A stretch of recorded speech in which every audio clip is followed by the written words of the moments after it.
शिंदे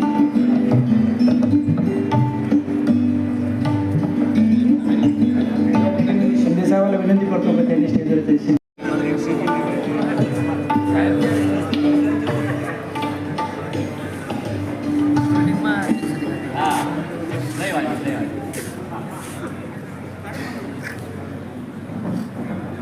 मी एक शेतकरी आहे, शिवाजी गावटे, आणि माझं कृषी व्यावसायिक दुकान आहे, तो भाऊ बघतो आणि माझी त्याच्यामध्ये मदत असते.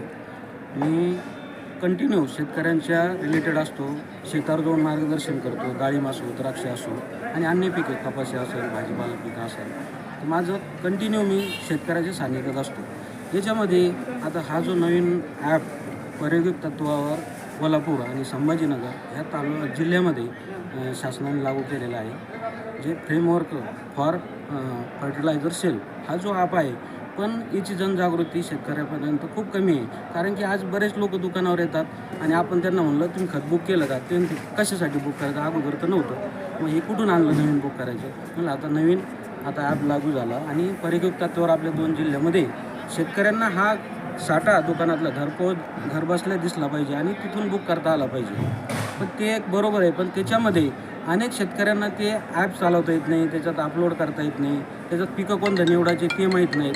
आणि याच्यामध्ये काही जे सोशल मीडिया कंटिन्यू अपडेट राहणारे काही शेतकरी आहे, तर ते कुठून बसल्या बुक करतात. फक्त युरिया बुक करायचा, बाकीचे खतं बुक करायचे नाही. याच्या अडचणी दुसऱ्या शेतकऱ्याला होणार आहेत, कारण की ज्या पिकं द्राक्ष आणि डाळिंब टाकून याच्यावर 50-50, 60-60 बॅगा हेक्टरी निघत आहेत, 25-30 बॅगाच्या वेळेस अगोदर, म्हणजे जास्त निघत आहे. तर याच्यामुळं जे बाकीचे राहिलेले शेतकरी यांना खतच भेटणार नाही. हे 10-20 शेतकरीच 20-20 बॅगाने बाकीची बॅगा घेऊन जातील आणि बाकीच्या शेतकऱ्याला खतापासून वंचित राहतील.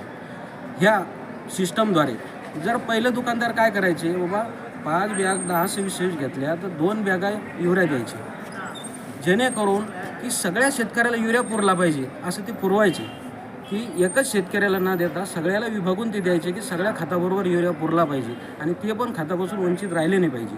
पण याच्यामध्ये काय होतं आहे की पिकं बदलून टाकतात. आम्ही म्हणतोय तुम्ही जर कपाशी घेत असाल तर त्याच्यामध्ये कपाशी टाका. उद्या जर क्रॉस चौकशी जर झाली तर आम्ही त्याच्यामध्ये होतो का आम्ही करून दिलं का काय, जेणेकरून शनी शासन आम्हाला म्हणाल तुम्ही केलं होतं की हे शेतकरी करताय, जे हुशार शेतकरी जे ॲप म्हणजे 100तून 10 असे असते तर मुलं आहे की ती ह्या ॲपचं यूज करताय, तेच बुक करताय आणि ते म्हणतात याच्यात बुक झालं तेवढं देऊन टाका, तुम्ही कोण म्हणणार आहे.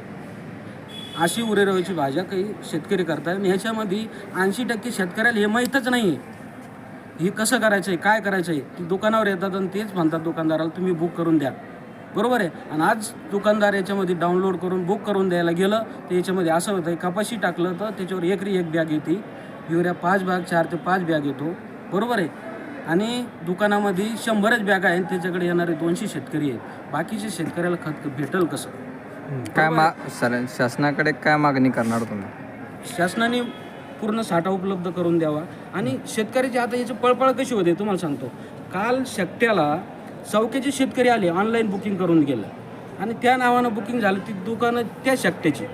आता याच्यात परेशानी कशी बघा सर, त्या शेकट्याची दुकान ती आले करमाड शेकट्याला, बरोबर आहे. गाडी घेऊन आले, पिकअप घेऊन आले, 10 शेतकरी होते, त्यांनी ऑनलाईन बुक केलं आणि तिथं आल्यानंतर ती दुकान त्या शेकट्याची नव्हतीच, ती शेकटा होती बिडकेन शेकट्याची. मग आता त्या गाडीचं भाडं आणि त्या दुकान बंद झालेली होती, पण ई-पॉसवरचा साठा त्या दुकानावरचा उडालेलाच नव्हता, बरोबर आहे.